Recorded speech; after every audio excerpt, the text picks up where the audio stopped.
Good evening and welcome to the regular Planning Commission meeting of October 27th, 2020. If everyone would join me in the Pledge of Allegiance.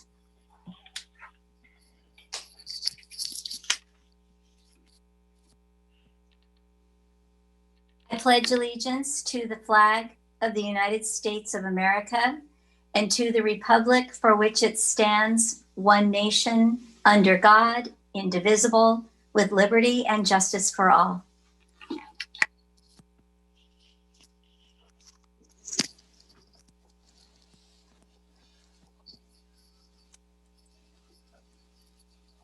Mary, if you would call the roll, please.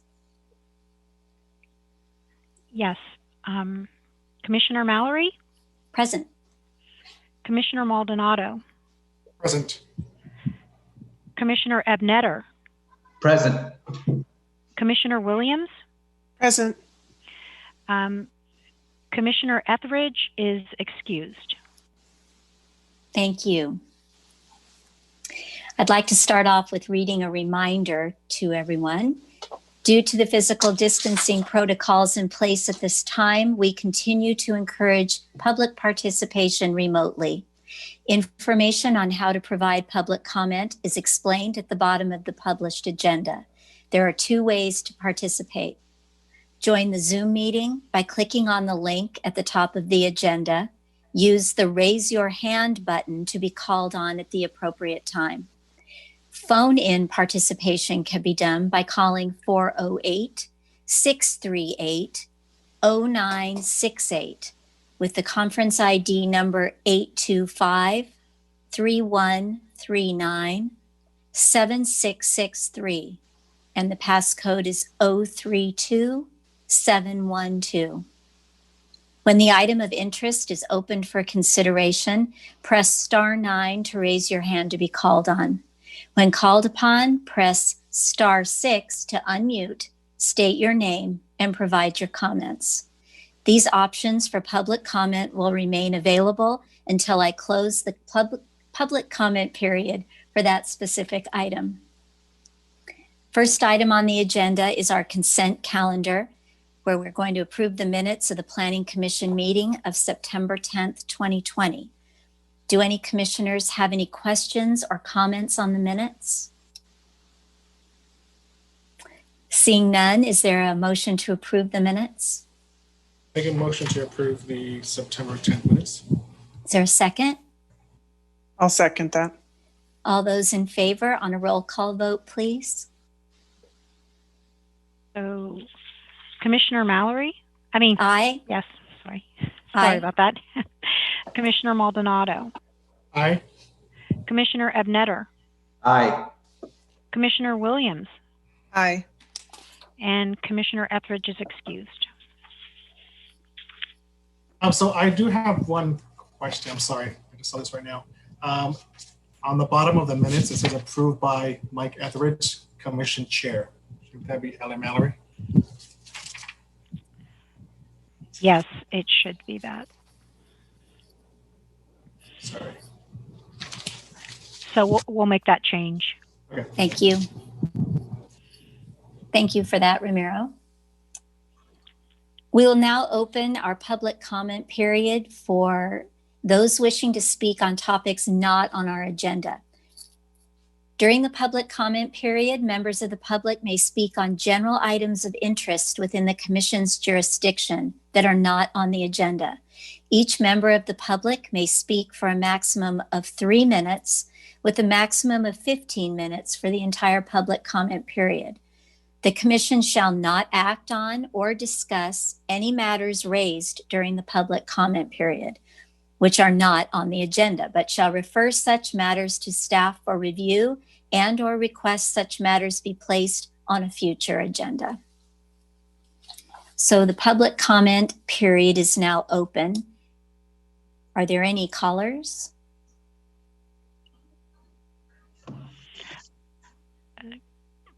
Commissioner Mallory, I don't see anybody raising their hands for this period. Okay. Thank you very much. Public comment period is closed. The next item on our agenda. I'm sorry. There is a hand raised. Okay. Okay. Lisa Fobb, you are allowed to speak. Are you there? Yes, can you hear me? Yes. It's Vincent Fobbs. Oh, sorry, it comes up as Lisa. Vincent, is this matter pertaining to the Waters Park Drive? Yeah, should I wait? Please, would you mind waiting till the new Yeah. business? That was my question. Should I wait? Okay, yes, and we would love to hear from you then. Thank Okay. you. Vincent, I'm going to lower your hand. You just raise it again when it comes to the public comment period for the item. Thank you. You're welcome. Item number 2 on the agenda is the Rail Corridor Transit-Oriented Development Project, 1-year release from condition of approval. The Commission is tasked with approving a 1-year release of the condition of approval requiring rail corridor projects to collect driveway count data for annual transportation demand management plan monitoring. Sue Ellen Atkinson. Hi, good evening, Chair Mallory and Commissioners. I'm Sue Ellen Atkinson. I'm the Principal Transportation Planner with the City's Public Works Department, and I'm here to present on this item tonight. Just a brief overview of this item. We'll be going over a short background of the rail corridor plan area and the TMA, go into the details of the request for the release from the conditions of approval for the member projects, and then go over the staff recommendation on this item. So for background, the Rail Corridor TOD, or Transit-Oriented Development Plan, provided for the creation of a transit-oriented development area that you're all probably very familiar with. The plan provided for the implementation of transportation demand management measures to achieve an overall trip reduction goal of at least 25% for each project approved in the Rail Corridor TOD area. Each project is approved with an annual monitoring requirement. And the Rail Corridor TOD plan also provided for the creation of a transportation management association that would bring together all of the member projects within the Rail Corridor area. The Transportation Management Association, or TMA, submits an annual report on behalf of all of the projects within the area. Each project that's approved in the rail corridor area is required to join the TMA. The TMA then facilitates the annual data collection that is required for each project through the project's conditions of approval at the time of commission or council approval. That data collection is typically driveway counts, where counts are taken of the vehicles that go in and out of each driveway. That is compared to each project's trip goal. The data collection effort also includes intersection counts. And as of 2019, the Bay Meadows development was required to do more robust monitoring that included cordon counts at each entrance and exit point in and out of the development to determine the total number of trips for that full development. So that was new in the 2019 annual report. Each project is individually conditioned to do these data collection efforts and to show that they're meeting their trip reduction goals. And the TMA simply prepares the annual report and arranges for that data collection and analysis on behalf of all of the projects. That report is submitted to the city annually for acceptance and goes to the Sustainability and Infrastructure Commission and is given to City Council as well for acceptance. The member projects are listed here and also provided on the map to the right and are also enumerated in the staff report that accompanied this evening's agenda packet. The request that you'll be reviewing tonight is on behalf of all of these member projects. So moving into that request that was submitted, the city's municipal code, section 27.08.045, provides an option for the release of a condition of approval. As you know, the conditions of approval are set when a project is approved by Planning Commission or City Council. But this section does provide for the option of the release of the condition. The project must submit a request to the Community Development Department requesting that release, and the request may be approved by the Planning Commission if the condition is no longer reasonably related to the protection and preservation of the health, safety, and welfare of the community. The request on behalf of the TMA member projects is for a 1-year release from the collection of the trip generation data, the driveway counts, and the full monitoring in Bay Meadows. The staff analysis of the request, for background information, the city itself is currently not conducting standard traffic data collection efforts at this time due to current travel conditions.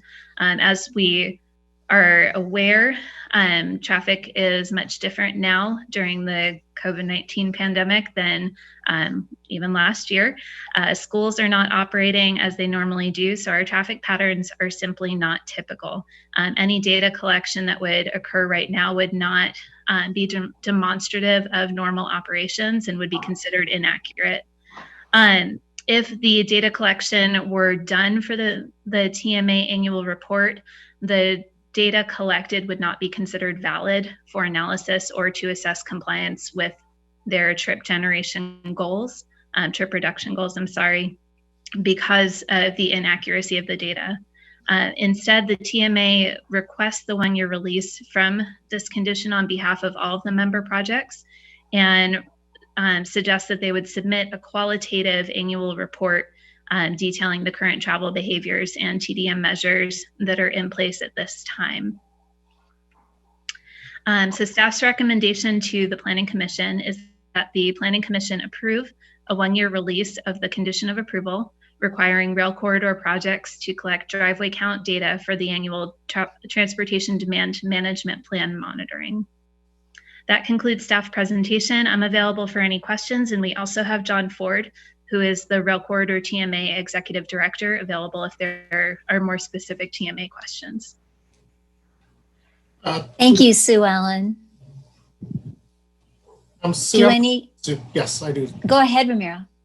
So what is the 1-year release? From what date? Is it January 1st through the end of this year, or is it specific to the date that we vote on it? The 1-year release would be for the 2020 annual report. So it would, typically the data collection would be conducted in October right now. The 1-year release would be for the 2020 calendar year annual report.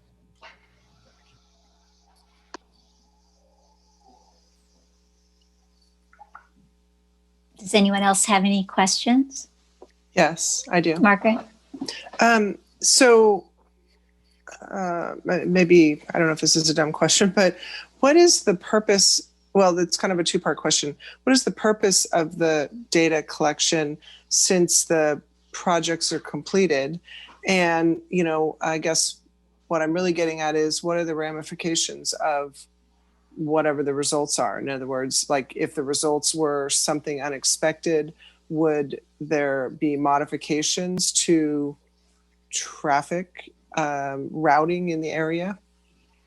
Sure, that is actually a great question.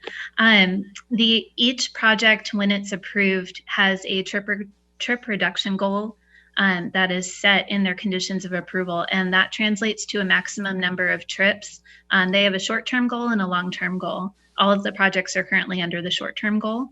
There's a maximum number of trips for each project. So when the data collection is done and analyzed, those driveway counts, or in the case of Bay Meadows, the full number of trips going in and out of the development are generated by that full development, are compared to those maximum number of trips under the short-term goal to assess if they're meeting that trip reduction goal. So we have had projects, I believe 3 years ago, the 2017 report, 2 projects that were not meeting their goals. They were required to implement additional TDM measures to help them to meet those goals. If the data is collected and it shows that the projects are not meeting their goals, then they do have to implement additional TDM measures. In the case of this year, where we would see data that the city would not consider to be accurate, given the current travel conditions, we had a similar situation in 2018. The counts were taken during a situation where we were experiencing spare the air days and smoke issues, and people were advised not to bike or walk outside. So the trip numbers were drastically affected at that point. The data collection was also delayed until after daylight savings time, so it was darker when you don't typically see people biking and walking. At that time, staff opted to render the data inaccurate and not assess compliance that year based on that data. So it was basically a wash. The data collection was done, it was analyzed, but it wasn't used to assess compliance. Well, and that then answered your question. It does. And the second part was, though, so in a normal year, which maybe we'll get to one someday, in a normal year, if they weren't meeting their goals, then the mitigation measures are, can you give me an example of what another mitigation measure would be? Sure. Each project has an approved transportation demand management plan with certain measures that they're implementing, like transit passes, bike lockers, that sort of thing. If they're not meeting their trip reduction goals, then the project would work with the city to identify additional TDM measures to implement. And then hopefully the next year they would make that goal. I see. Okay, thank you. Through the chair. Please. Thank you, Sue Ellen, for the very nice, concise information. This is the first time I had seen it presented cohesively. I know we're always addressing them, but I didn't realize that it all worked so seamlessly together. So thank you for the explanation. Just one question. Is it an anomaly for Bay Meadows to have that that account this year? Was something going on there that needed to be double checked? No, that was a requirement or sort of a level that was set in the conditions of approval.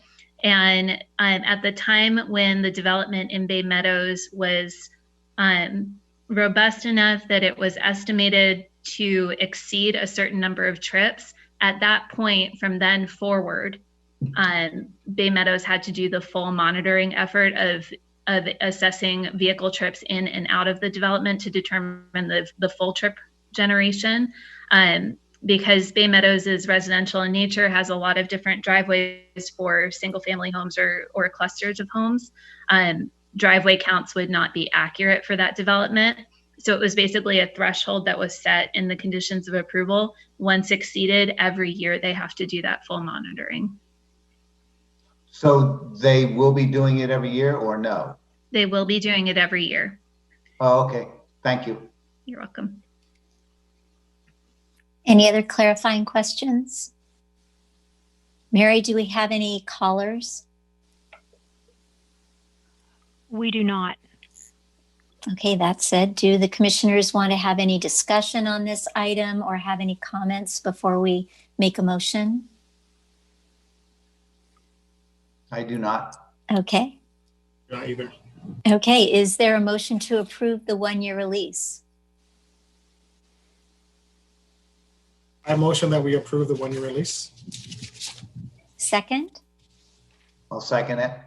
Wonderful. Mary, could we have a roll call vote, please? Yes, we can. Commissioner Mallory, Yes. Commissioner Maldonado, Yes. Commissioner Ebnetter, Yes. Commissioner Williams, Yes. and Commissioner Etheridge is excused. Thank you. That motion passes 4-0. And we'll close the hearing on that issue. And we'll move to agenda item number 3, which is under new business. And we'll open the public hearing on the 123 Waters Park Drive, PA-2020-043, modification to PA 2018-013. And the commission is asked to approve the modifications to PA-2018-013 for 123 Waters Park Drive, approving the site plan and architectural review modification for a revised building design and site plan. Through And the we chair. Yes, Mr. Ebnetter. Thank you, Ellen. I previously had recused myself on this project because the company that I work for had some financial components or projects performed with that company, and I don't want to impede the process of this project any further. I feel I should recuse myself, or I'm going to recuse myself again. I do not want to muddy the waters. So I will be leaving now, and I thank you for all the information earlier, and I will leave the meeting now. Thank you. Thank you, Commissioner Ebnetter. Can I begin? Yes, Wendy, please do. Thank you. Good evening, Chair Mallory and members of the Planning Commission. My name is Wendy Lau, Associate Planner and Staff Planner for Planning Application Modification 20043. Before I begin my presentation, I want to direct you to 3 additional correspondence that staff received after the packet was distributed. Copies of the correspondence have been forwarded to you through email. The project site is located at what is currently 123 Waters Park Drive. To provide some background, in 2019, the Planning Commission and City Council reviewed the development project, which consisted of removing an existing office park to be replaced by residential use. The project consisted of 190 residential units, which included 28 single-family homes, 10 6-unit townhome buildings, 6 9-unit townhome buildings, and 4 12-unit townhome buildings. After the Planning Commission reviewed the project in January 2019, the City Council approved this project in February 2019. The applicant is currently in the building permit stage and has proposed changes to the site and design of some of the buildings. The city requires that any proposed changes to the project must substantially conform to the approved application. Changes that are not in substantial conformance require a planning application modification to be approved by the Planning Commission. As a result, the applicant has submitted an application for a planning application modification, which is before you tonight. Most of the exterior changes are to meet the California Building Code or adopted conditions of approval. The modifications include changes to the building exterior materials, window and door sizes and configurations, and massing and height, which the applicant will discuss in more details later tonight. There also was a change to the site plan.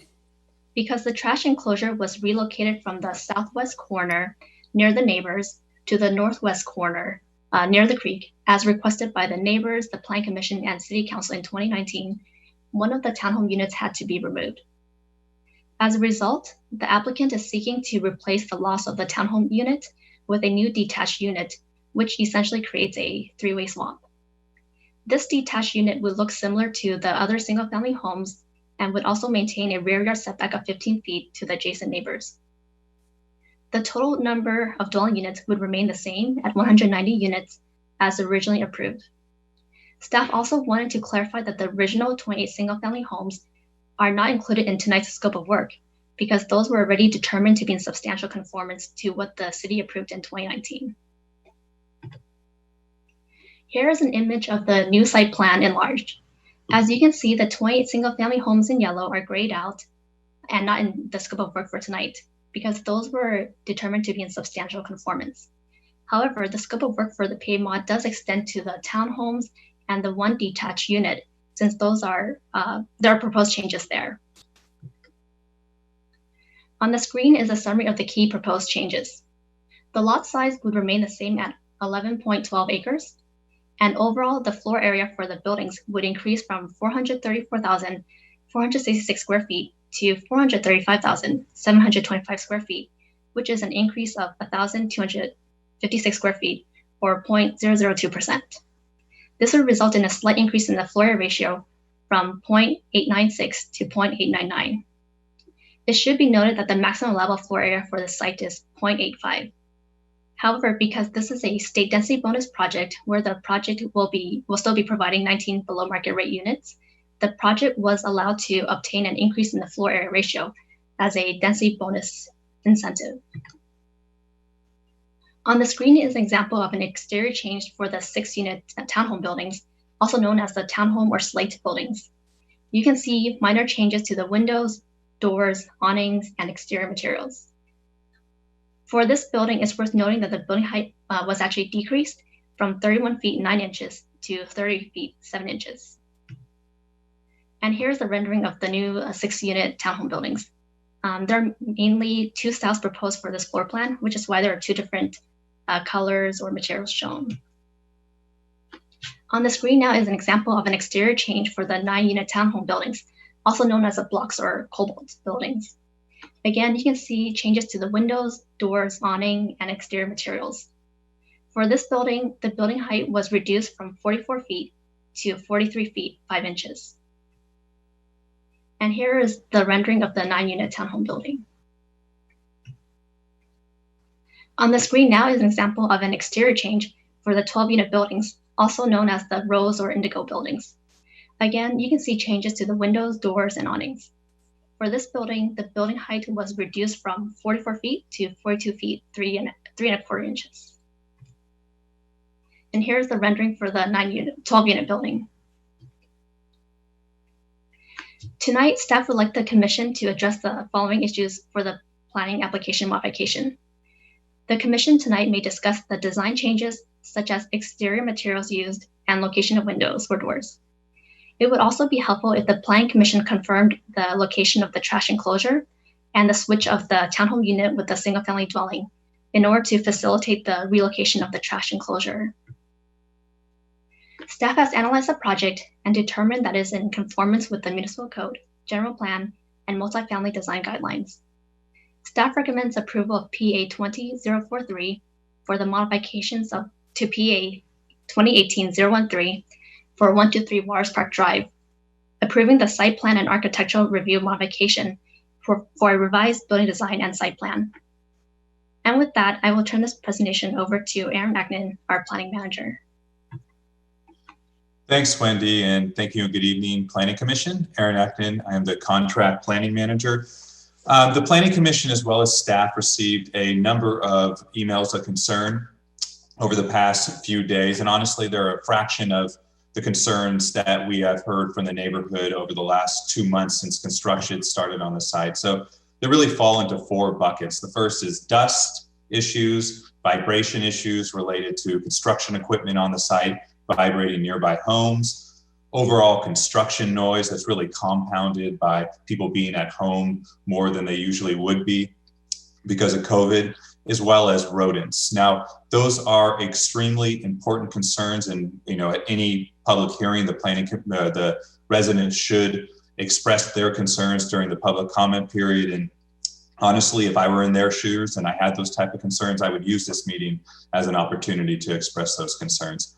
At the same time, I've always found it helpful for staff to let the public know, to let the Planning Commission know what's in the scope of the Planning Commission review and what the Planning Commission could actually act on tonight.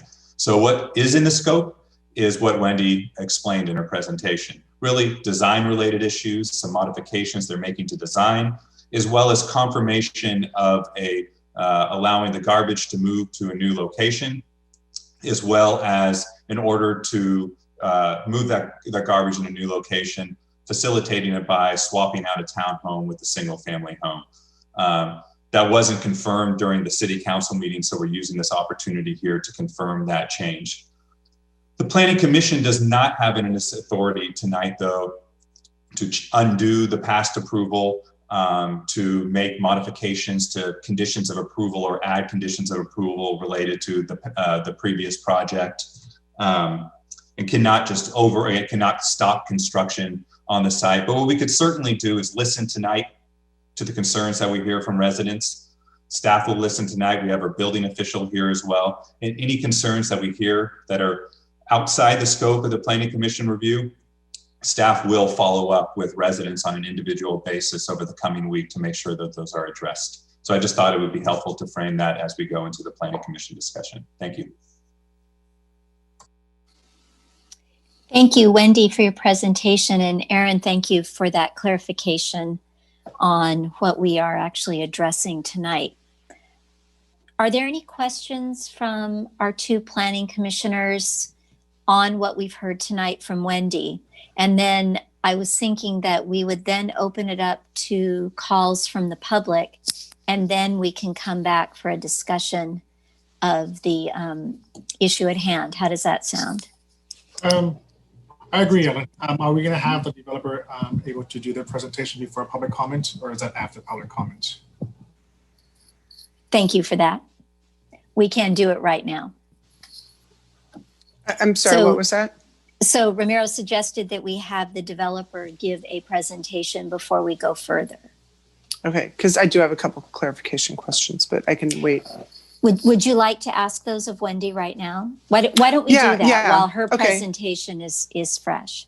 Okay, that'd be great. Thank you. Just real quick. Well, first of all, I also want to say thank you, Aaron, for clarifying the role of the Planning Commission because, yeah, I agree. It's certainly important issues, not necessarily, the Planning Commission's. We don't necessarily have authority to do anything about it, but so I appreciate that. But I am certainly always interested in hearing the public comments.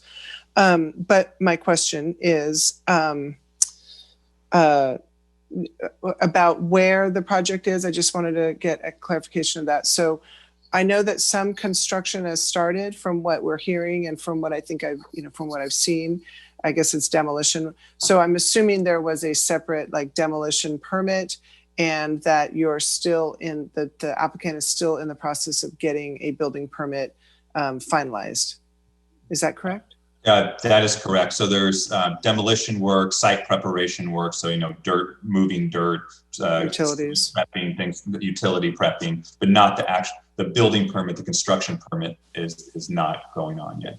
It's still in process. Okay, great. Thank you.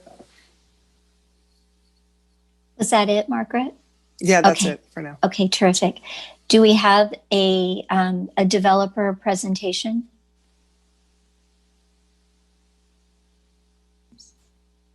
Can you all hear me? This is Nidal from Pulte Homes. Yes, we can. Mm-hmm. I can go ahead and share my screen.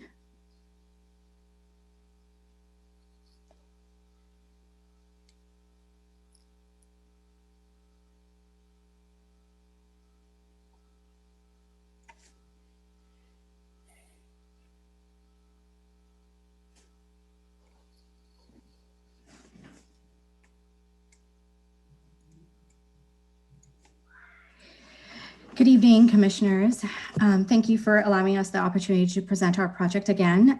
My name is Nital Mehta. I'm the Senior Project Manager for Product Development for Pulte Homes. And I know Wendy has given us a really good introduction of the scope of our work. And so I'm just going to go ahead and start and give you a few more details and hopefully address a few other questions. So this is our current site plan, and as Wendy shared in her presentation, we just want to confirm we have a trash enclosure that has been relocated by our townhomes in lieu of this, in lieu of the lot, the single family home that is at the corner lot here to the end near the lot 28 home. This is our 29th single family dwelling unit. And then all of these homes that you see here on the top that are building A through building D, building E, H, I, K, O, P, N, S, N, and then building T. Those are all our SLATE product. That is our 3-story townhomes. And there were minimal revisions here, but what I have included in my presentation today is really the 5-unit building, since that was not part of the original application. All the other buildings are 6-plexes or 6-unit buildings. The buildings that are in the brown color, they are our larger 9-plex buildings called the Cobalt. And they had quite a few code-related revisions, building code-related revisions when we submitted for plan check. And then the magenta buildings, the longer buildings here, those 4 buildings are 12-plex units. They are the Indigo. We have a total of 190 dwelling units on our site.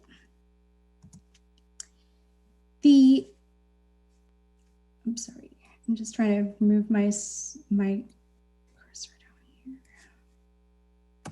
here. So this is our blocks building, which is our 9-unit, 3-story with a roof deck building. These are rated construction. They are 5A. There are 6 buildings total for 54 units.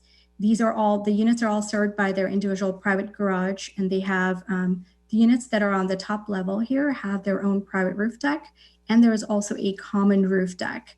And the unit square footage range from 1,280 to 2,500 square feet. The reason for including this in our PA modification, as Wendy explained, is we did encounter some pretty visible massing changes in our during our plan check review to meet our building code compliance from the previous planning application.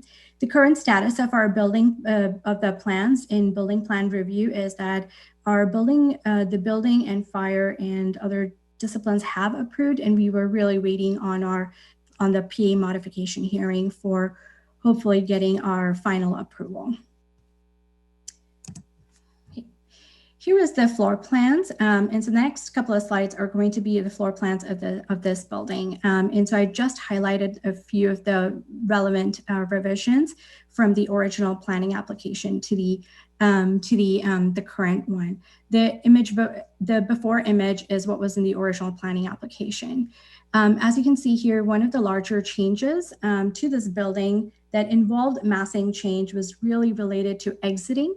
This 9-unit building previously included only one exit stair. It was not enclosed. And this size building and the fact that we have a third floor with multiple units required the building, for building code compliance, required us to add 2 exits. They had to be enclosed in a 2R rated enclosure. And also, so that was our one big change that involved reconfiguring our hallway, our main common hallway. Our second change was we actually didn't have a fire closet identified previously, and so we added a fire closet and a fire alarm room. We also the number 3 is we had a trash enclosure here, but we had a trash enclosure exterior to the building, so because we were required to have also van accessible parking within the building, we had to reconfigure our garage to accommodate the loading, and so all of this reconfigured here. Number 4 is regarding the electrical utility closet. As you can see on the left, it was very minimal, but this size building requires a larger electrical utility closet for all of the equipment to meet the PG&E equipment clearances. We are also an all-electric site, and we also have solar panels. We would be accommodating solar panels on our roof. Number 5 is the hallway that was previously shown. However, it needed to exit to an accessible route outside the building. And at the alley, the alley was not considered as part of the accessible route on the site. And therefore, we had to make provisions to have them exit through the stair 2 and create a hallway there. That is all for this sheet. Going to the next one. These are second and third floors. The revisions were really related primarily to the exit stair. They were, as you can see on both ends, it really took up a lot of our space from our units. But that is the most significant change on these upper floors here. Coming to the 4th floor, we have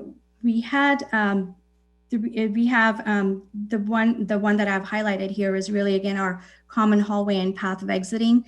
We have both our stairs coming up to the roof deck, and we have a hallway that actually connects to, at number 2, that connects to all the AC condenser units that are placed in this mechanical area. It's all open to the sky, but it's still, you can't see it from the street. That is where it was intended previously. We just had to define this area and the path of getting there and slope and drainage to the roof with our roof decks between the private and the common roof decks.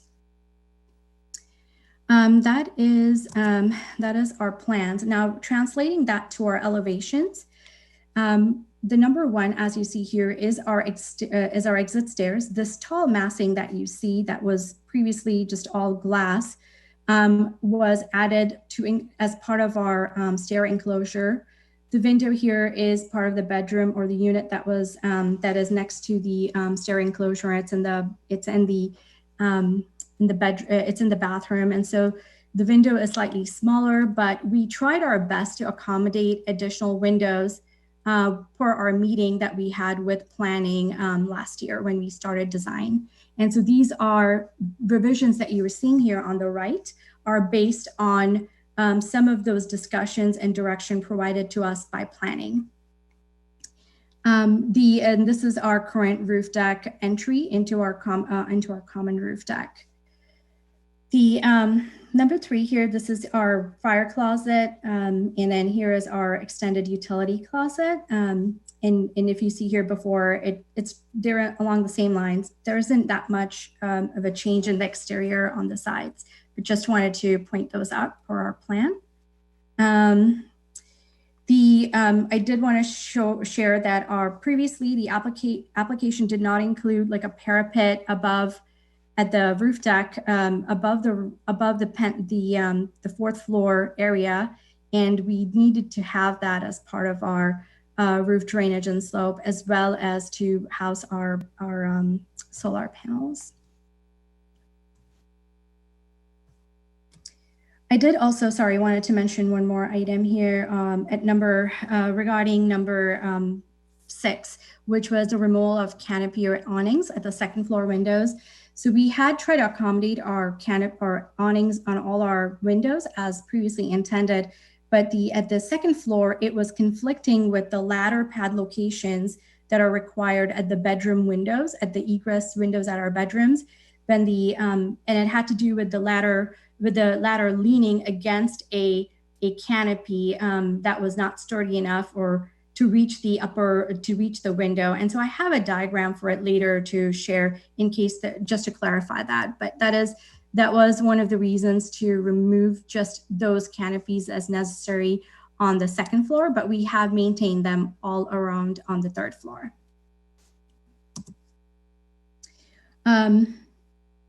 Here are the elevations again, before and after on the other sides, the rear elevation. There's not much of a change here at the rear elevation. Again, just pointing out the parapet heights. And we tried our best to be as substantially compliant as possible to the original design intent. On the west elevation side, this is the 2nd exit stair, and that was not there previously. So that is our massing change there. This is the other tile elevation. The first elevation that I was showing was the siding elevation, and this is now the tile cladding elevation. With the changes are the same. The building is the same as the previous elevation that we discussed. And this is what's been submitted to the city. Now coming to the 12-unit Indigo building. Again, this is a 12-unit R2 5A, which is a rated construction building, 4 stories. We have 4 buildings on site, and we have a total of 48 units. The key change here in this particular building was the requirement of, again, at the 3rd floor, there was a requirement for the 3rd floor units to be connected by the common stairwell. And we needed to have an egress balcony, or they needed to be connected, where the 3rd floor units needed to have access to 2 different stairwells. So that was the main change. This did not necessarily create a massing change, but it did change the stair enclosure itself slightly. So our unit square footage here range from 1280 to 2500 square feet. And then I just discussed the reason. And then our current status of plans here also is the same. We were already in our 3rd building plan review, and the building plan comments and fire plan comments have already been finalized. We were just really waiting on our planning modification hearing. Just briefly to go over the plans, this is our 1st floor, and what this highlighted areas here are really showing the fact that this particular stairwells now no longer have door entry. It's not a locked entry or a prep. They were common stairs, but they don't have a door anymore. They're open. And then as you come up to the second floor, there's no change on the second floor except that these stairs are slightly longer by 12 inches. And then on the second floor, I do want to point out that the balcony to the units on the second floor, they got extended out just to provide support to the third floor egress balcony. Here is the third level, again highlighted back up here. Previously, there were private balconies, and then we had the stairwells. Now we have an egress balcony connecting the two stairwells for all of these third floor units. And so since they lost their private balcony here, we extended the private balcony to the fourth floor. And we did this with direction from planning from our meeting last year. And then the last change is for the hip, it was previously proposed, they had a proposal for a hip roof or a mansard roof. And we were proposing a hip roof so that we can actually accommodate our solar panels and some of the parapet edges that were happening here. So we were just trying to clean that up in terms of understanding how we can accommodate all our solar panels here. Here is just a little detail of that egress balcony and how it connects at the third floor. And these are the unit entrances, and they have a fire door which remains unlocked, and it is really a common hallway for these 4 units.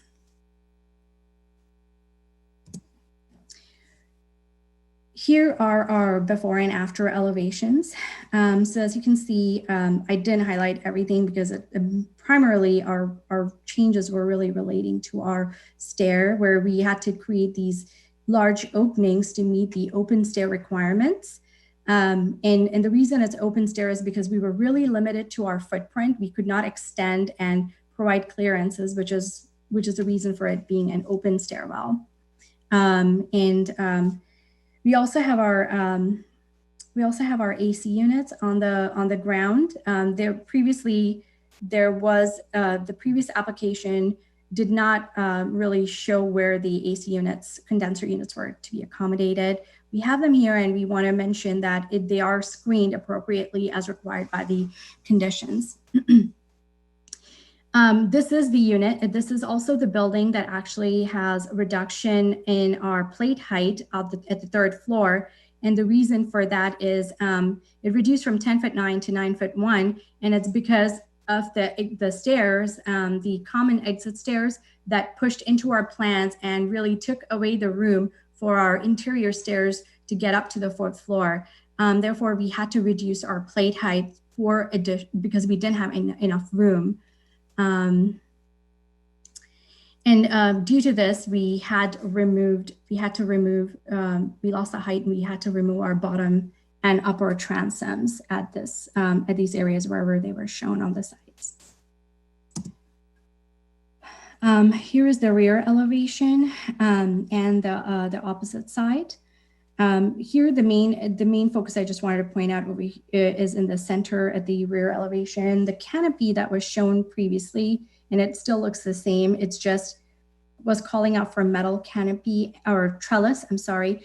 And since this is a rated building and we have an overhang and we had a potential constructability and a fire rating connection issue, which we were trying to solve for, and we went with a wood trellis and a non-combustible composite column, and they are all to be painted smooth to look just like metal trellis. There were some of these windows that changed from what was there previously, and these are at the bathrooms. They're above the showers or above the tubs. Record all of those. That brings us to the SLATE, the 3-story townhomes. This particular building, we did not really have that many revisions relating to the building plan check or through architectural plan check, but we wanted to make sure we review the 5-plex building. So we have 2 building types. We have a 5-plex, 1 5-plex, and 9 6-plex buildings. The units range from 1,546 square feet to 2,088 square feet. And these plans also have been approved by the other disciplines, and we're just waiting on planning approval. Here's a before and after. These all have, the 3rd floor has a 9-foot plate height and the 2nd floor has a 10-foot plate height. I just wanted to mention, we tried to keep all of our intent with the canopies here or the overhangs consistent on all of our front, where what we did do is we changed our front overhangs to a roof to allow for, we were able to do that structurally. And so we did that here to allow for the ladder to have the ladder lean over to our bedroom windows. We were not able to, again, do that at the rear. Posing again a constructability issue. So because it interfered with the ladder, the leaning of the ladder, we had to take that out from the rear elevation.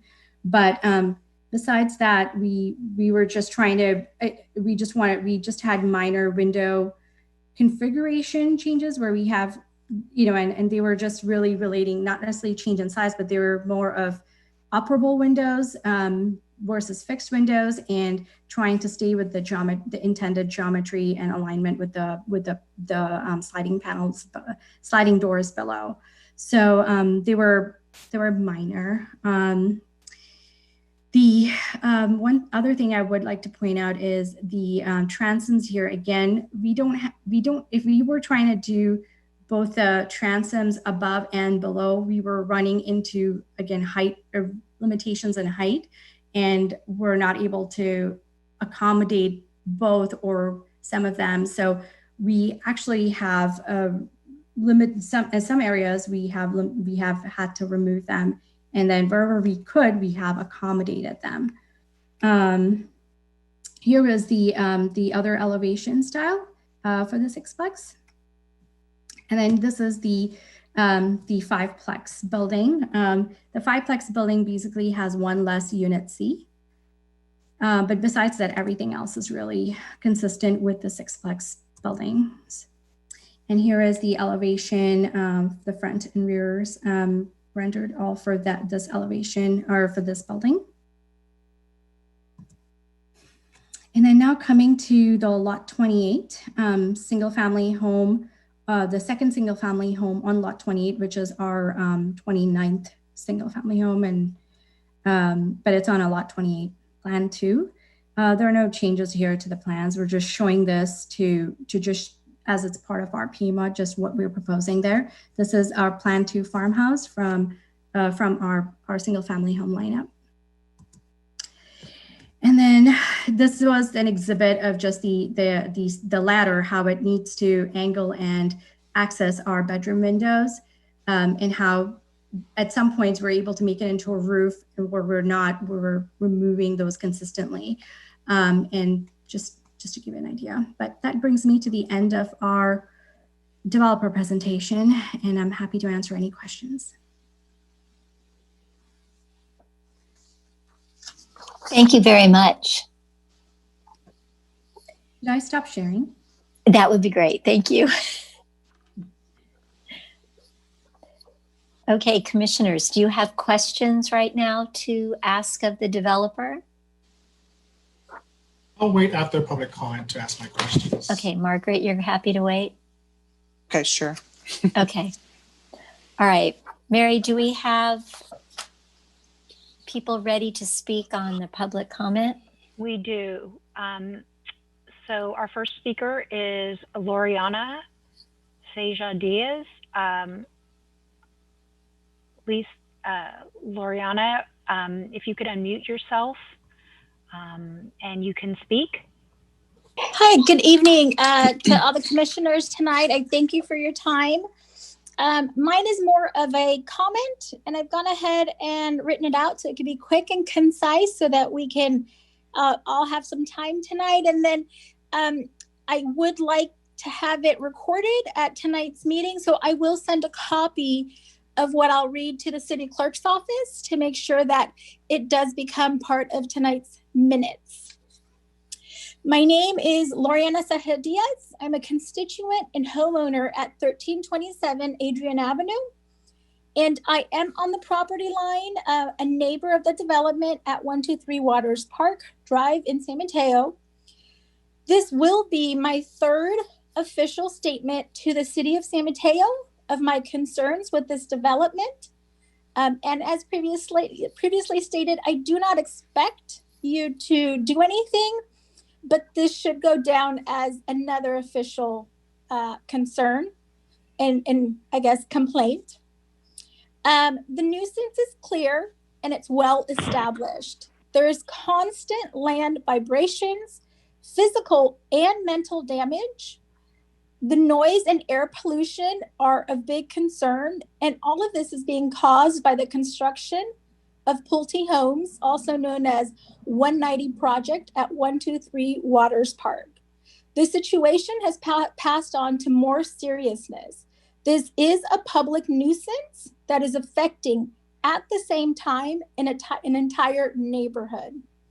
I will not bore you with my laundry list of concerns in detail, but today I want to let you know of my many attempts to remain positive and patient with the demolition phase of this project. This task has seemed impossible at this point. The work being done at this site has caused continuous anxiety in my home.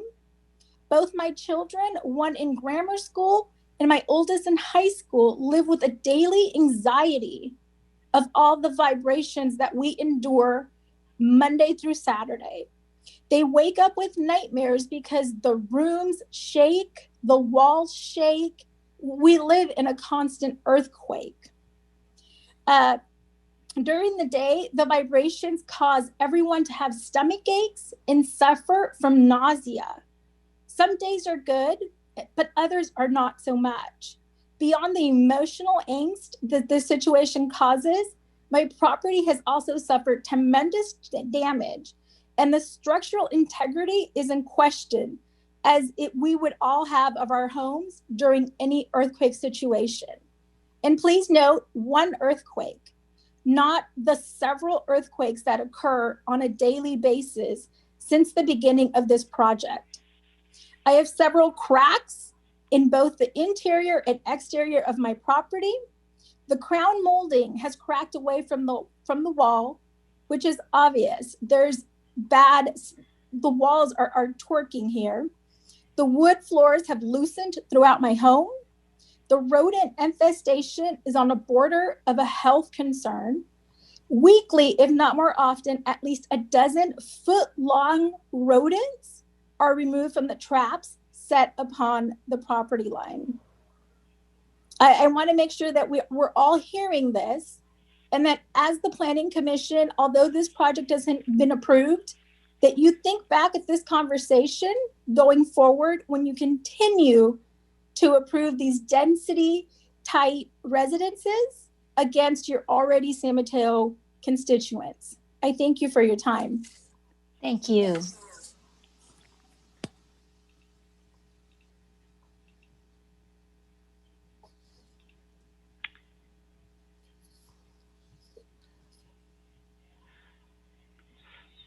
So I'm not sure if Mr. Fobbs would like to speak. He doesn't have his hand raised. Mr. Fobbs, if you would like to speak. Oh, he is raising his hands now.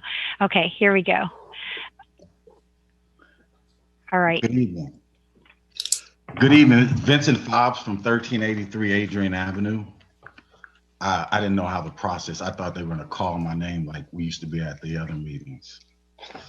I have to second Loriana, but I think Loriana was being very kind by using the word vibration. Vibration is something that just vibrates. These houses are literally shaking, where you can put a glass on your kitchen table and watch the water go back and forth, back and forth. Now, earlier this evening, Aaron Atkins had explained that the Planning Commission has no power on what is going on the construction side. They're here to approve the plans. But I'm asking on the record for the Planning Commission to do not approve the plans until mitigation is met for the neighbors.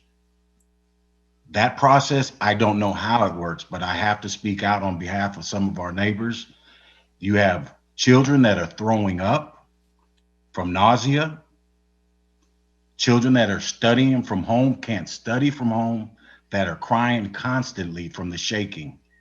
The equipment that they use in the back of our houses, and we're talking maybe 10 feet away from the fence line, are some of the biggest equipment in the construction industry. 7.7 Caterpillar dump trucks, some big excavator and bulldozers. And we have asked several times to mediate with smaller equipment. If you come in within doing work in 50 to 100 feet of the fence line, please use smaller equipment. But I don't know what their schedule is like, and they're behind schedule or ahead of schedule. We don't know, but they're trying to move fast, and it's causing severe damage to our houses. Not only to our houses, but the most important thing is our mental status. Me personally, my wife and I, we had to leave, and we have to stay away due to the air. And we have explained this to many of people. We have asked Mike Titsworth. We have asked, was it Aaron Head? Aaron Head, and several others for we've gone over there. Different ways to handle what's going on. I did a count on the seismic, quote unquote, it says vibration, but I call it seismic shaking, mini earthquakes. Since June 24th, there's been over 251 alarms. 251 alarms, and those alarms are being set off when the monitor system is working. Most of the time, the monitor system is not working. The monitor system hasn't had any readings since what day? 9/23. 9/23. This has been a fiasco for all of us, and it's just been terrible.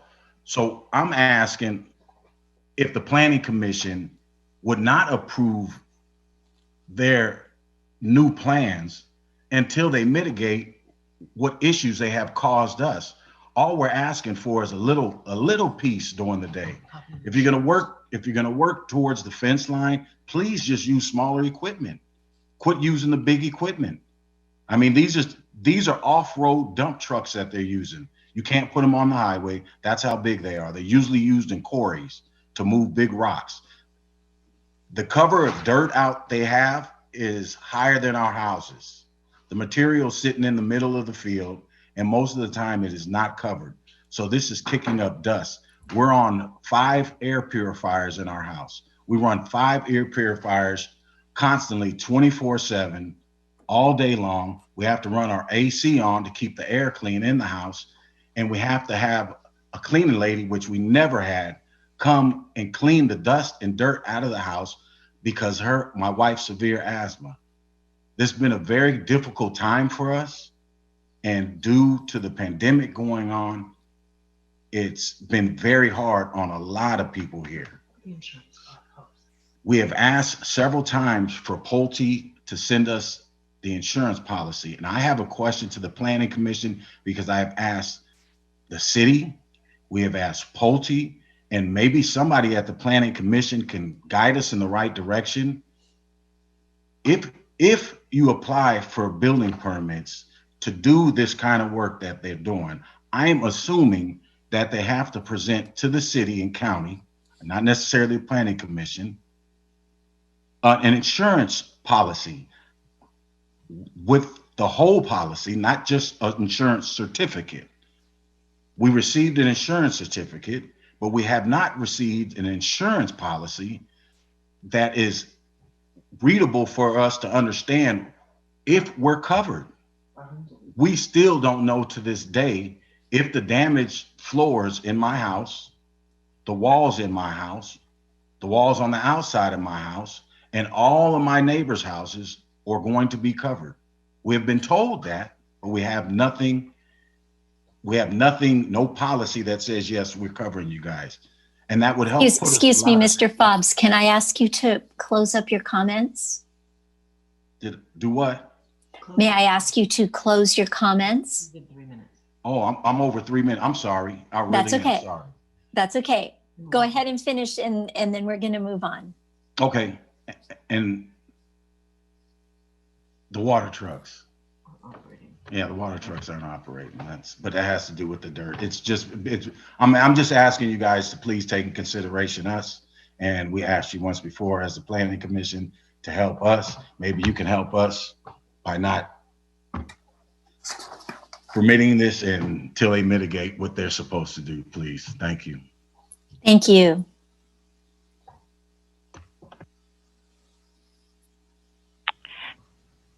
Okay, it looks like Chair Mallory, we have another speaker, S. Lombardi.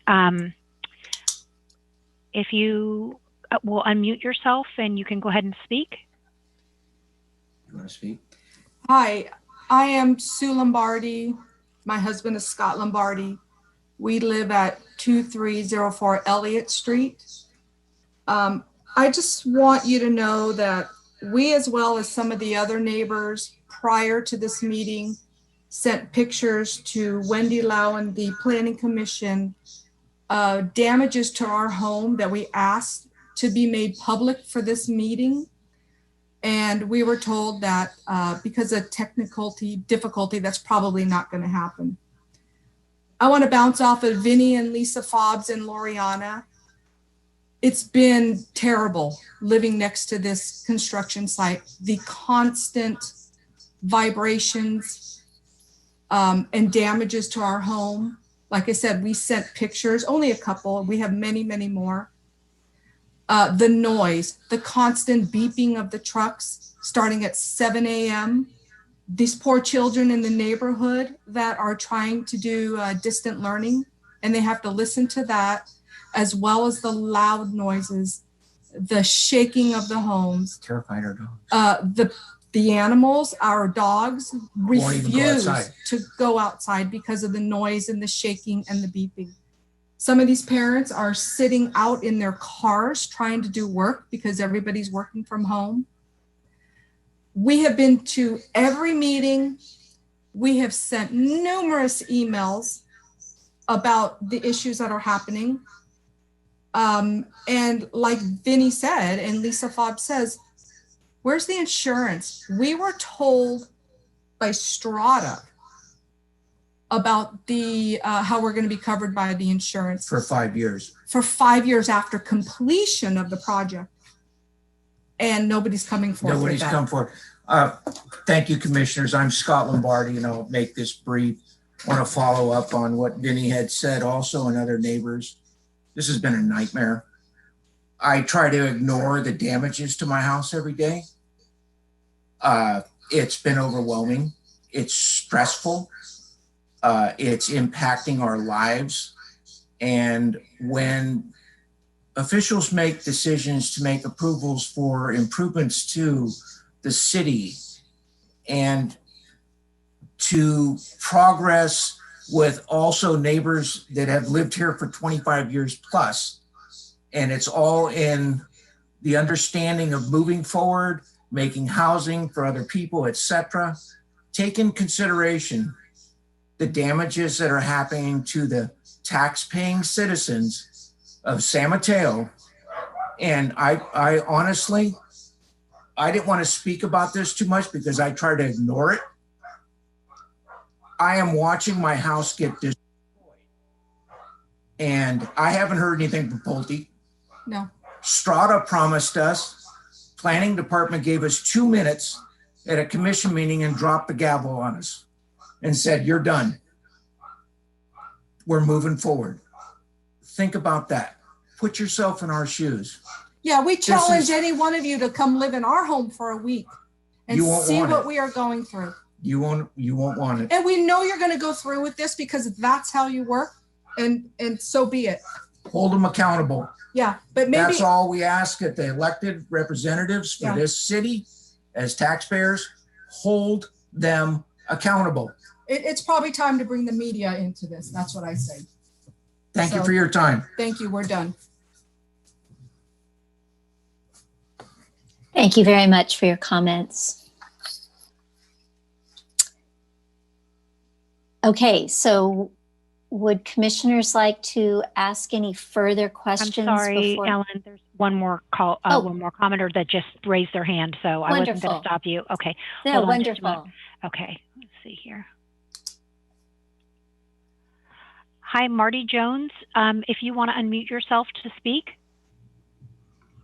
Hi, thanks, commissioners. This is Marty Jones and Renee Jones at 2309 David Court. Just maybe a couple things to follow up on what my neighbors have said. And I think, you know, when Vinny talked about there's been 251 alerts, vibration monitoring alerts that we've received text messages on since June, you know, I would say, you know, each one of those is equivalent to some sort of earthquake.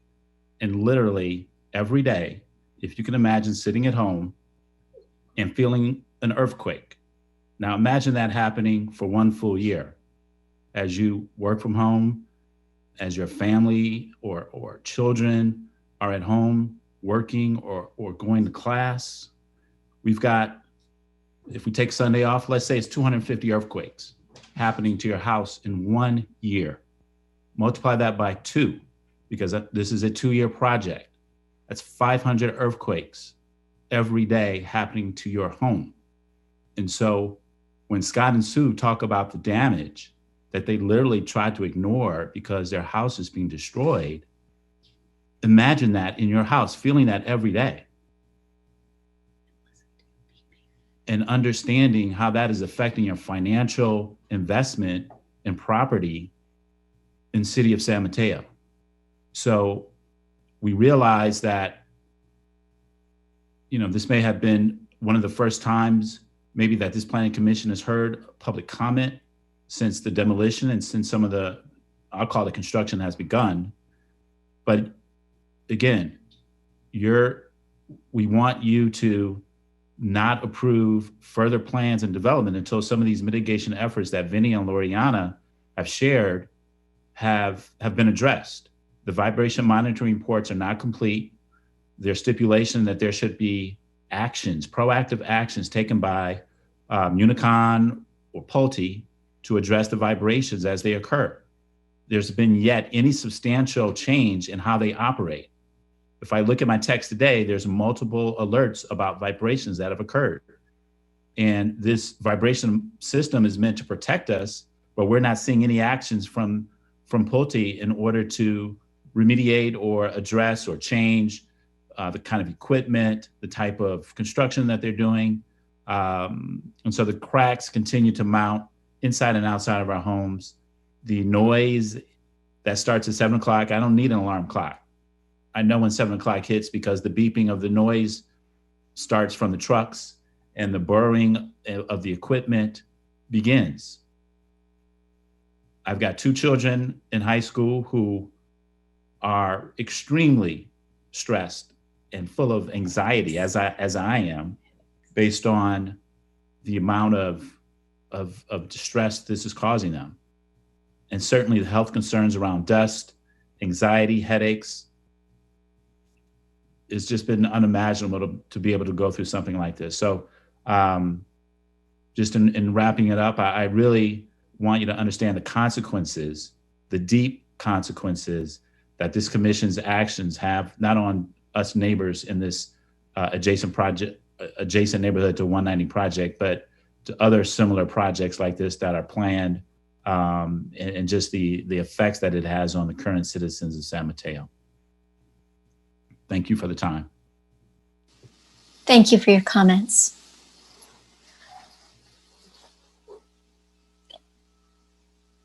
Mary, I'm just going to wait a minute and see if anybody else wants to speak. It does not look like there's anybody else raising their hand. Oh, Yes, we have somebody. Okay. Hold on. Here we go. Vince Garibaldi, if you can unmute yourself, you can go ahead and speak. Hi, commissioners. Can you hear me? Yes, can. Oh, great. So yeah, no, I pretty much second everything that everybody's had to say so far. Damage to my home is happening on a daily basis, and I can see it happening, and that's the worst part. Now, there's a real easy way to solve this problem, and that is to roll in smaller equipment.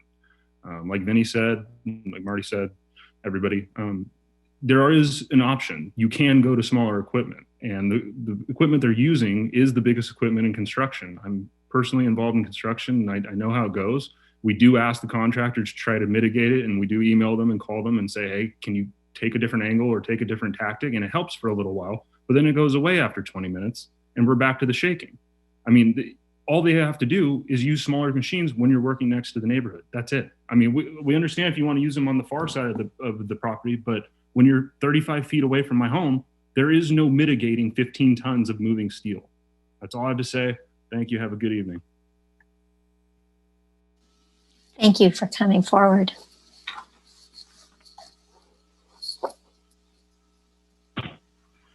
All right, I'm just checking to see if there's any more. It doesn't look like anyone else has raised their hands, but we'll just give it 1 second. Chair Mallory. Oh, we have another hand again. Hold on.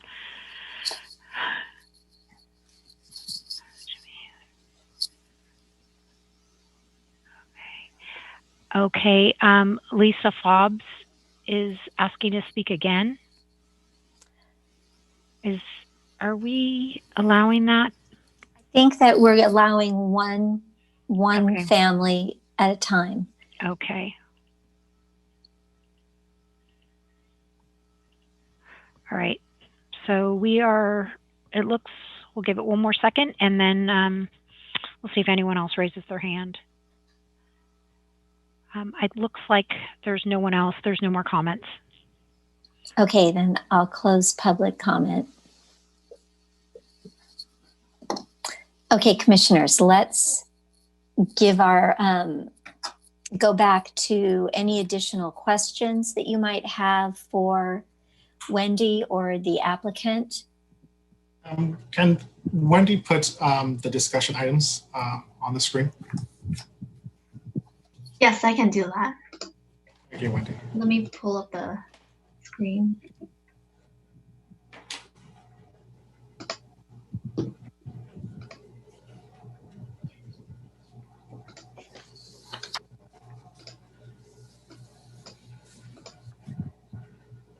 I think I can start through the chair, if you don't mind, Ellen, while Wendy does that.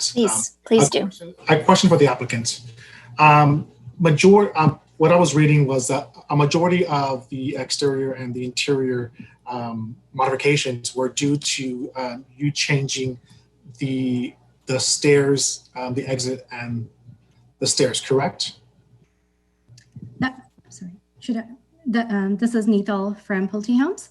Yes. Yes, that is for the Cobalt. That is correct, and that also applies to the Indigo product. Yes. Okay. And of the removal of the trash trash enclosure to the opposite side of where it was located before, did you look at any other areas within the complex where the trash enclosure can be placed, or was that the only area that you looked at? So there have been, that was the trash location, trash enclosure location that was actually provided, or per Pulte's understanding, that was the location that was previously discussed at the Planning Commission meeting. And so we thought that was already where it was located. Much recently where there were some other discussions, but yes, that has so far been our understanding. Okay, and the removal of the townhome where the trash, where you relocated the trash enclosure, what was the square footage of that?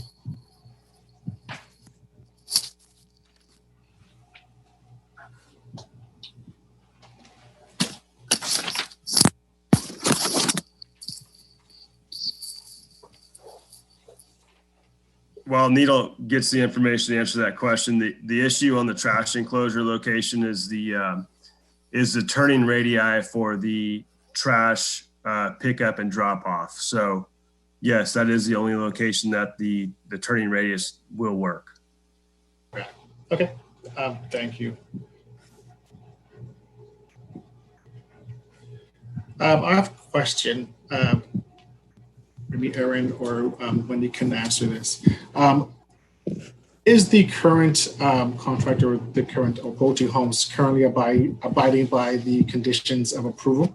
I believe, question item 21 of the conditions of approval is creating a sound barrier around the construction, and also having the construction noise be under 65 decibels.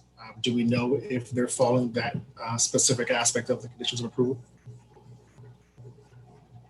Thank you. Yes, it is my understanding they have been following all the conditions of approval. We have a building inspector on site several times a week, and I believe Public Works is coming out there daily. We do have our building official, Mike Titsworth, here, as well as Public Works here. So if you have conditions about the noise monitoring, I think either Public Works or the building official could answer that specifically. Okay. Mike or Tracy, would you like to take that one?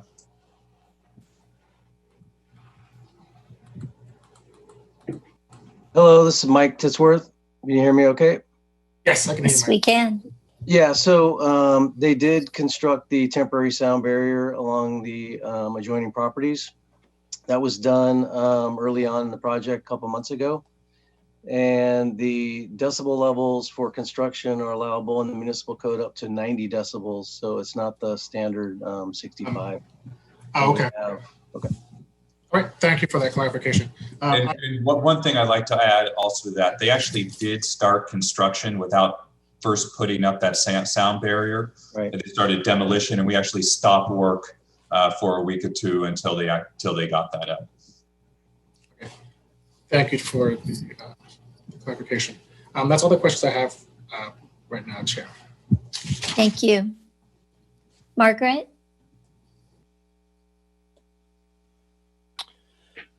I guess I'm not quite sure where to start. I mean, we're just clarifying at this point, right? We're going to come back and talk about more other comments. But I guess I want to clarify a couple of things related to what the public, members of the public said, and what was just said just now about the noise. We heard from several people about the notifications they've been getting about the, let's call them earthquakes or the vibrations or whatever. Is that different than noise? Are those you're monitoring noise, but you're also monitoring vibrations? It doesn't sound like they're complying with something if they're getting, in terms of a condition of approval, if they're getting that many notifications on a weekly or daily basis. So what, can someone clarify for me what the neighbors were talking about with regards to the vibrations and such? Was that noise, or is that a different condition of approval? And are they meeting that condition of approval? I will also ask Mike to dive into the details of this one, but my understanding, it is a separate condition of approval, and it actually has to do with monitoring the vibration, and they set it at a lower overall threshold for when that message goes out. And Mike could go into the details of that. Yeah, so there are two separate things. The noise mitigation efforts are listed in the conditions of approval, and there's a mitigation plan for that, which when they do have activities that cause noise, when they had activities within 30 feet of the property line, they were required to install the sound barrier, and that's what we had them do. Above and beyond that, the noise factor, they're supposed to modify their activities when they create noise. They lower the drop levels for those activities. I think Aaron from Pulte is on the line. He could probably better explain what they do for the mitigation measures. The vibration is something that wasn't specifically addressed in the mitigation plan. So what the neighbors are obviously concerned about, the daily vibrations. And again, I think Aaron could probably better explain as to what those are. But they have Municon is a third-party monitoring agency, and they have a specific plan. Pulte has a plan with the monitoring company. They have seismographs out there, and when the heavy equipment does move, it sets off alerts. The consultant did set limits. They cut those in half, and then alerts go off at 80%. So even though the alert is going off, that just means that Pulte modifies their activities by lowering the dump heights or slowing down operations or equipment and not moving so quickly. But that's what the vibration is. So the vibration and the noise are two separate things. Aaron, if you're out there, you might want to chime in and explain a little bit better on what you guys do. Sure, Mike, thanks. So the noise mitigation was part of the mitigation measures in the conditions of approval. The vibration and dust monitoring is something that Strata agreed to, which Pulte obviously agreed to, with the neighborhood concerns of the construction going forward. So we've met with the neighbors. We are in constant discussion with the neighbors as far as the vibration and dust monitoring. We have a work plan that we've shared with them. So we've done,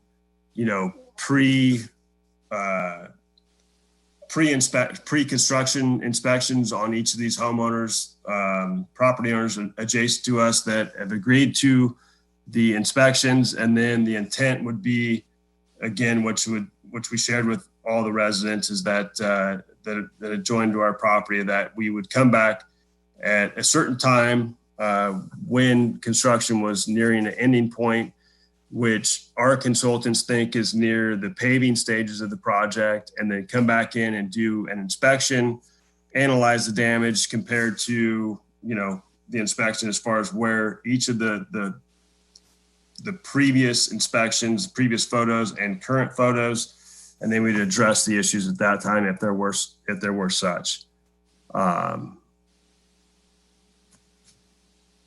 Mm-hmm. Okay, well, I don't know if that clarifies these issues for me, but I do have some more questions, I guess, about that, but I don't have questions about the discussion topics on screen right now. They're all clear to me. Okay, all right. I'm thinking here. I do not have additional questions on the discussion topics either. I'm fairly clear with what we accomplished with the trash enclosure last February, and for me, the design changes. I don't have additional questions on that. So, if we could then have each of the commissioners give their comments about what we've done tonight and listen to tonight, bearing in mind that our discussion is limited to the items up on the screen right here. And if you have a general comment that you would like to make, you should do that as well. So, and through the chair, I would like to make one comment on the discussion topics that's up there. It's shown in the plan notes, but it's not obvious by the site plan. But when we say the single family dwelling, Pulte is actually proposing 2 units within that single family dwelling to bring the total to 190 units, which was approved beforehand. So it'll be designed as a single family design, but there will actually be 2 smaller units within that building. Thank you. And it will still be overall 190 units, which was approved before. Thanks, Aaron. Ramiro, would you like to start on comments? I'll start through the chair. I want to thank staff, the applicant, and also the public for coming and expressing some what I hear is their frustration on some of the construction noise that the current builder is currently providing, and also trying to figure out a way to alleviate that noise and some of the actual mishaps that are occurring within those individual residents because of the construction. But however, we are here to discuss the specific design topics, discuss the modification of the changes that were previously approved on. So my comments are going to be about that. I agree with all the design changes, the removal of the and the relocation of the trash enclosure, and the actual removal of the townhome and the addition of the single family dwelling unit. I want to thank the developer for actually keeping with the same amount of housing that was originally proposed in the original application, and understanding that the design aspects and the massing and things that had to be changed accordingly were to bring the actual plan up to code and to code as well. So I have no other comments, but believe that the design changes and the confirmation of the relocation of the trash enclosure and the addition of the single family units, I have to agree on those three elements at the present time. Thank you. Margaret?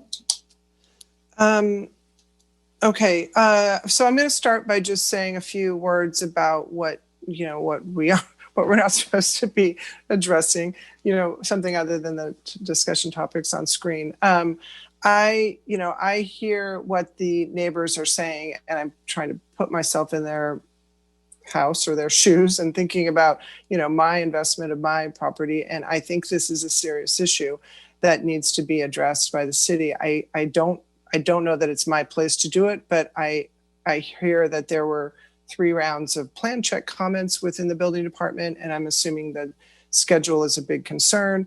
And based on that, and I agree that perhaps smaller equipment could be used, or I don't know what. It's not my place to tell them how to construct it, but I think that it may be that there are methods and means and methods of construction that can be considered at this time. So, I guess I could talk more about that, but that's not what I'm being asked to do. So I think that that's a serious concern.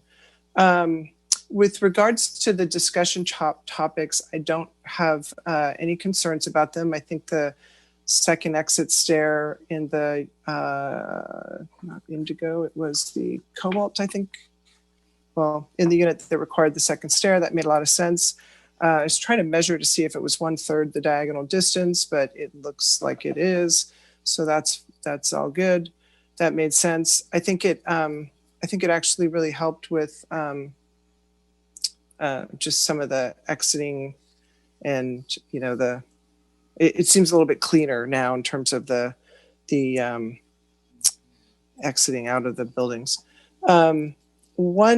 I guess I did have one question. I should have asked this earlier, I guess, sort of during clarification.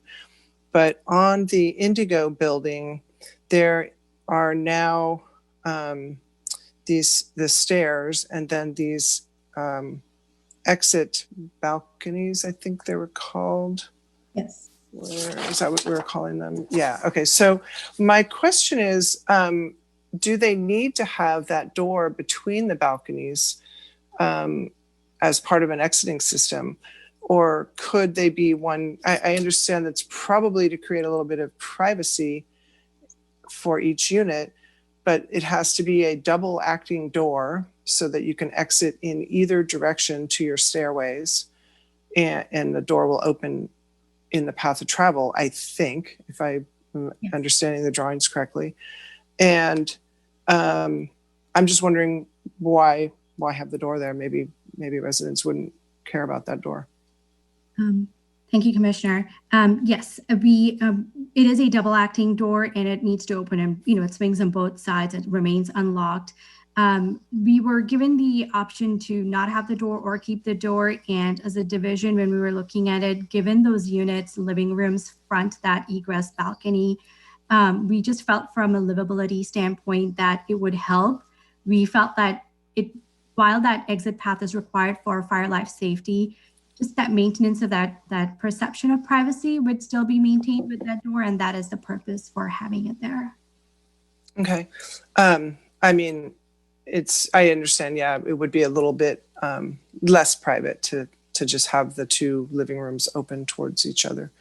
But it's kind of an unusual thing. But so let's see, that was my only comment on that. That I think otherwise the trash enclosure didn't seem like a concern at all. That's fine. And the townhome versus the single family dwelling, even if it's 2 units, I guess that doesn't have any concern. I think the awnings, removing the awnings at the second floor, that's probably not something that's going to be very noticeable because you still have them above that at the top floor. So design-wise, I don't have any problems with it. Thank you. Mm-hmm.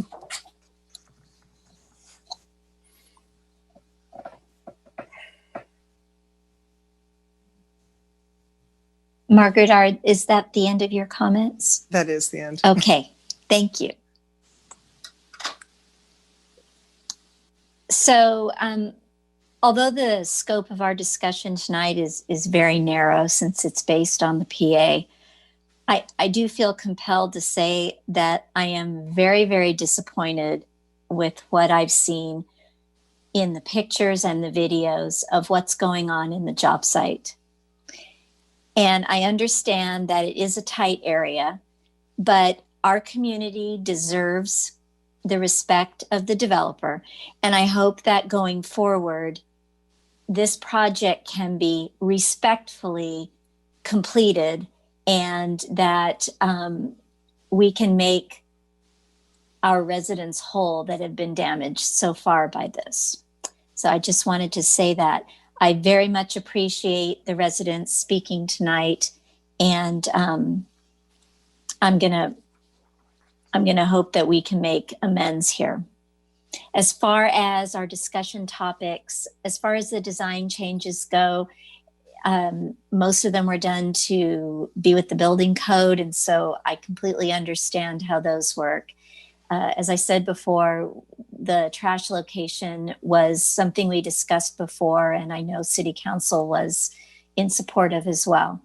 And I appreciate that 2 units are being constructed in the one single family home site so that we can maintain the 190 units. So those are my comments on that. Is there I'm going to close the hearing on that, and we're going to vote on the modifications. So if we could have a motion to approve the modifications to PA 2018-013, approving the site plan and architectural review modifications. I have a question. Yes. Chair. Can we make a motion to approve the design per this recommendation and include a section that the conditions of approval need to be reviewed and mitigations need to be reviewed?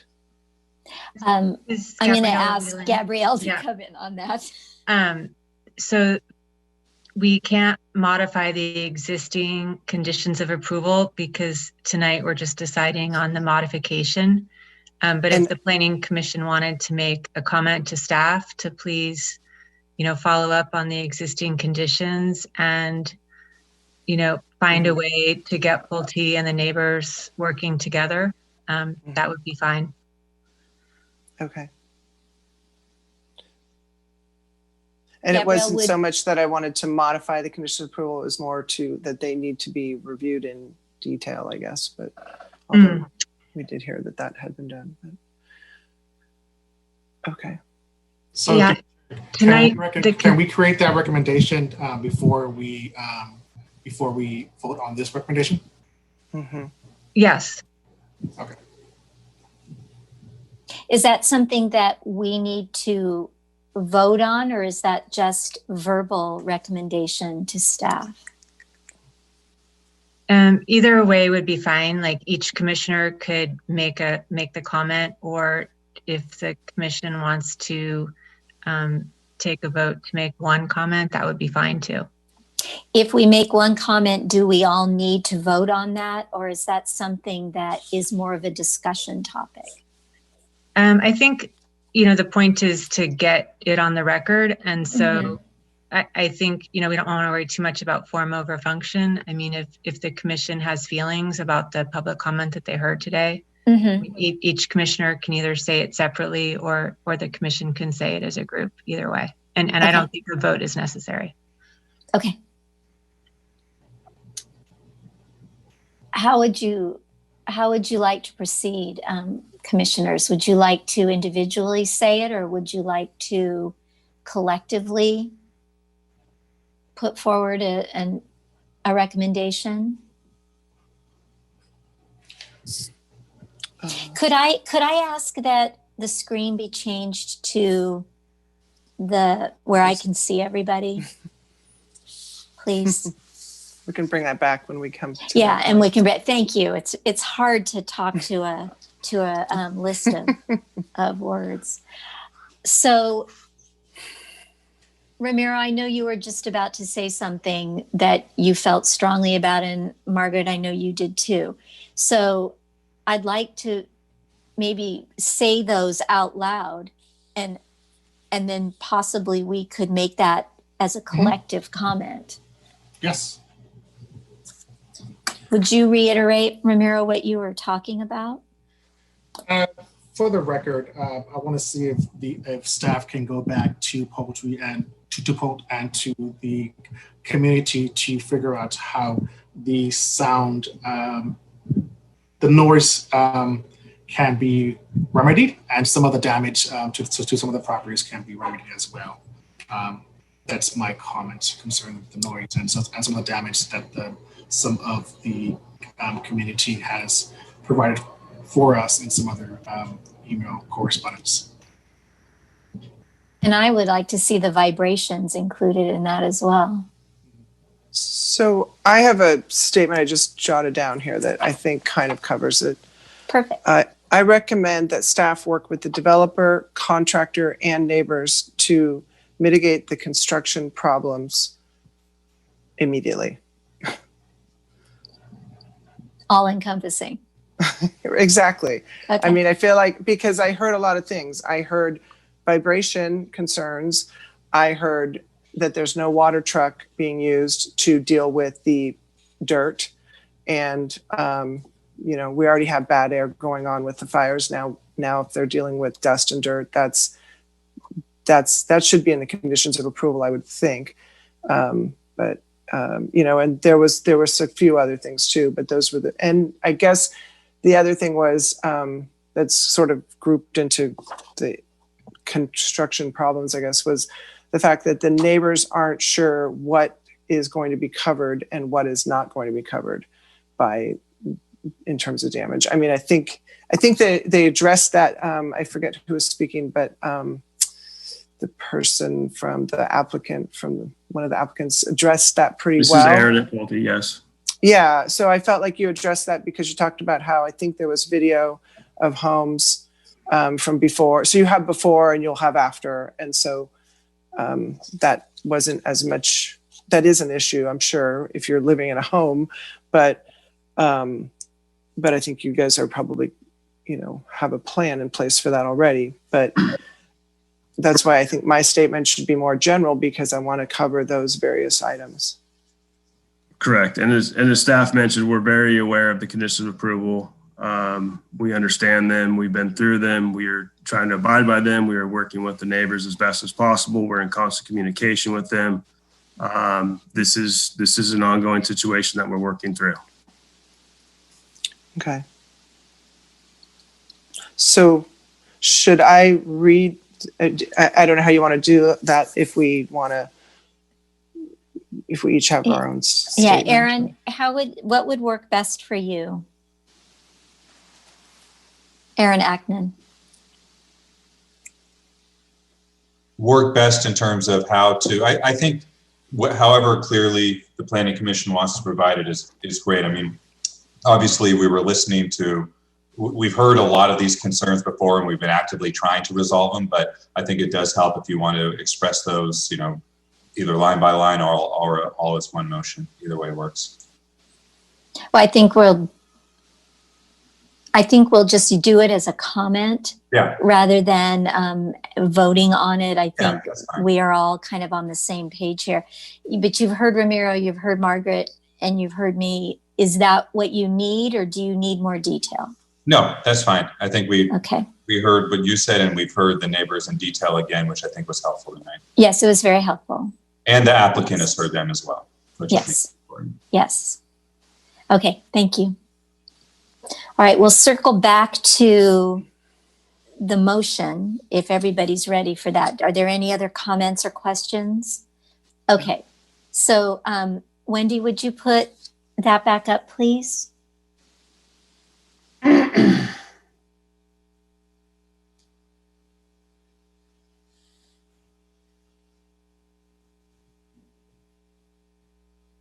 Thank you. Okay, and do we have a motion on this? I'm making a motion that we approve the modifications to PA 2019-013 for 123 Waters Park Drive, approving the site plan and architectural review modification for revised building design and site plan. Is there a second? I will second that motion. Okay, and all those in favor, Mary, would you give a voice vote, please? Yes. Chair Mallory? Yes. Vice Chair Maldonado? Yes. And Commissioner Williams? Yes. Okay, that motion passes 3-0. Thank you.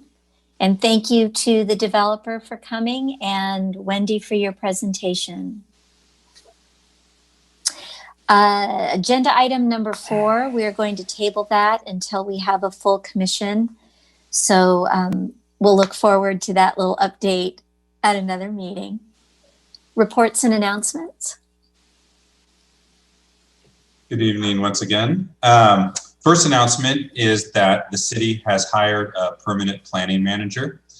He's a planning manager within another peninsula city. His name is Salish Mehra, and he's going to be starting in mid-November. So I will be here for at least one more planning commission and still helping out the city from time to time. But Salish will be coming in and filling the permanent role. But it's been an honor to be able to be in front of you over the past 6 months. So I thank you for that. Secondly, in terms of policy items coming before the Planning Commission, you will be hearing a set of different code changes over the next month or two. Most of them are just clarifications in the code and cleaning up language in the code, not really anything of substance. You will be hearing, however, a code change that relates to planning application modifications and providing some clarification when we have changes like this that are compelled by, let's say, building code standards or something that's more routine, what can be approved at staff level, what could be approved at the zoning administrator level, and what has to go back to the Planning Commission. Right now, we have a very low bar for what has to be kicked back to the Planning Commission. It's pretty inconsistent with what's within other cities, so we'll bring some policy choices to the Planning Commission to consider. Another item, the City Council recently held a study session about short-term rentals. We currently do not have an ordinance that specifically relates to Airbnbs or just short-term rentals in general. I would suggest that the Planning Commission catch that if you already haven't seen that. They provided some direction. Depending on where that's going to be located within the code, whether in the zoning code or an administrative portion of the municipal code, it most likely will be coming back to the Planning Commission because there are some land use aspects to it. But that's something that is being led by the city manager's office, and we'll see more of that over the next few months. So that's it for me. Thank you. Any other questions or comments by the commissioners? None from me. Okay, the meeting is adjourned. Thank you. Thank you. Good night. Good night. Right. Thank you.